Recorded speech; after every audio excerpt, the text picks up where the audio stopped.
তো নমস্কার বন্ধুরা, আশা করি সবাই ভালো আছেন। তো বন্ধুরা, এখন যে ছবিটার বিষয়ে কথা বলবো, তো সেই ছবিটার নাম হলো অন্ধপ্রেম, যেখানে লিড চরিত্রে আমরা প্রসেনজিৎ চ্যাটার্জি, রচনা ব্যানার্জি, লাবণী সরকার, কৌশিক ব্যানার্জি সহ আরও অনেককে দেখতে পাই।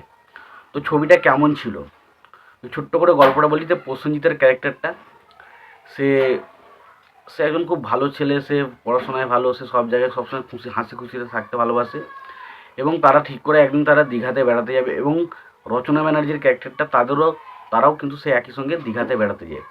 এবং সেখানে দেখা যায় প্রসেনজিতের ক্যারেক্টারটাকে প্রায় সবাই ভালোবাসে, কিন্তু প্রসেনজিতের ক্যারেক্টারটা দেখে কিছুটা হিংসা হয় রচনা ব্যানার্জির ক্যারেক্টারটা। এবং সেই সময় রচনা ব্যানার্জি প্রসেনজিৎকে একটা বিভিন্ন রকমভাবে ফাঁসানোর চেষ্টা করে এবং তাকে ফাঁসায়, এবং তারই পরিবর্তে প্রসেনজিৎ একটা বদলা নেয়, এবং পরবর্তী সময় তাদের দুজনের মধ্যে একটা ভালোবাসা হয়।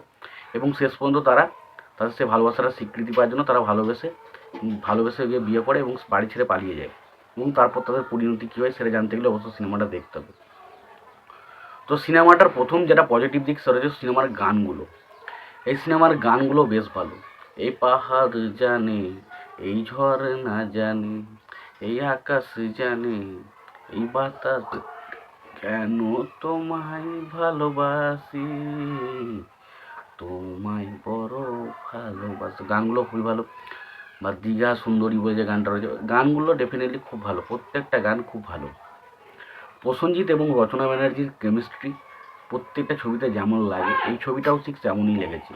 খুব ভালো লাগেনি, খুব খারাপও লাগেনি, মোটামুটি লেগেছে তাদের কেমিস্ট্রিটা, দেখতে ভালো লাগে।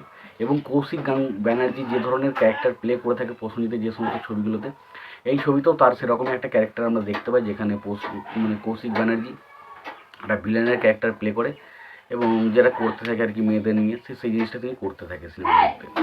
এবং পাশাপাশি যদি বাকি যে সাপোর্টিং কাস্টিংগুলো কথা, লাবণী সরকারের কাজ মোটামুটি ভালো। বাকি সেইভাবে ছবিটার মধ্যে বলার মতো সেরকম কিছু নেই। ছবিতে কমেডিটা জাস্ট ওভার দ্য টপ ছিল, মানে জাস্ট যাচ্ছে তাই কমেডি আমার একদম পছন্দ হয়নি। ছবিতে যে ড্রামা বা যে গল্পটা দেখানোর চেষ্টা করেছে সেটা প্রচণ্ড বোরিং, সেটা খুবই বিচ্ছিরিকর লাগে, জাস্ট যাচ্ছে তাই, মানে মাথা ধরে যাবে এরকম একটা অবস্থা। তারপরে বাকি ছবিতে ভিলেন হিরোর মধ্যে ট্যাসেলটা দেখানোর চেষ্টা করেছে, সেটা জাস্ট ইললজিক্যাল, জাস্ট কোনো ব্যাপার নেই। জাস্ট মনে হচ্ছে শেষের দিকে অ্যাকশনগুলো মনে হচ্ছে মানে পরপর শুধু অ্যাকশন হয়ে যাচ্ছে, তো সেই জিনিসগুলো খুব বাজে লেগেছে। রচনা ব্যানার্জির পারফরমেন্স কিছু কিছু জায়গায় প্রচণ্ড ওভার দ্য টপ লেগেছে। রচনা ব্যানার্জি যেমন চিৎকার চেঁচামেচি করে, সে সবসময় বরাবরই ওভার দ্য টপ পারফরমেন্স করে। এই ছবিতেও তার পারফরমেন্স কিন্তু খুব একটা আমার কাছে কিন্তু খুব একটা মনোপুত হয়নি। এবং বাকি ছবির ব্যাকগ্রাউন্ড স্কোরের কথা বলি, ব্যাকগ্রাউন্ড স্কোরও কিন্তু খুব একটা আমার কাছে আহামরি লাগেনি। তো ডেফিনেটলি ছবিটার মধ্যে কিন্তু প্রচণ্ড খামতি রয়েছে, অনেক কিছু খামতি রয়েছে। এবং কিছু কিছু জিনিস যেমন গান বললাম, রচনা প্রসেনজিতের মধ্যে যে কেমিস্ট্রি সারা দেখতে ডেফিনেটলি ভালো লাগে। এবং কয়েকটা জিনিস রয়েছে যেগুলো ছবির মধ্যে ভালো, কিন্তু বেশিরভাগ ছবিটাই কিন্তু খারাপ দিক রয়েছে। তো তোমাদের ছবিটা কেমন লাগে তোমরা জানাতে পারো। তোমাদের যদি ভিডিওটি পছন্দ হয় অবশ্যই লাইক কমেন্ট শেয়ার করে দিও। চ্যানেলটা নতুন হয়ে থাকলে অবশ্যই আপনারা চ্যানেলটা সাবস্ক্রাইব করে নিয়ে পাশে বেল আইকনটা অবশ্যই প্রেস করে দিও। ভালো থেকো, সুস্থ থেকো, দেখা হচ্ছে পরের ভিডিওতে।